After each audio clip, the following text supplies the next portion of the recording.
Babu is dash the school committee. Babu school কমিটির একজন সদস্য। এই স্কুল কমিটির আগে কি প্রিপোজিশন বসবে? অন, উইদাউট, কি? আমাদের জানতে হবে যে কোনো কমিটির সদস্য বা কোনো কিছু সদস্য বোঝাতে গেলে সেখানে বসবে অন। তাহলে কি হবে? বাবু is dash the school committee, বাবু is on the school committee. এখন যদি বলি জাহিন ডিবেটিং ক্লাবের একটা সদস্য, তাহলে কি হবে? Jahin is dash the debating club. কি হবে?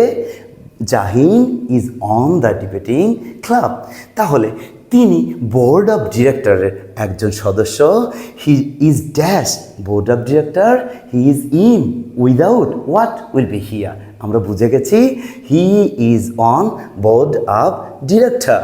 তাহলে সদস্য বা সদস্য পদ বোঝাতে গেলে সেখানে প্রিপোজিশন হিসাবে বসবে অন। তাহলে তিনি কোনো একটা পদের সদস্য, he is in a committee. আসসালামু আলাইকুম।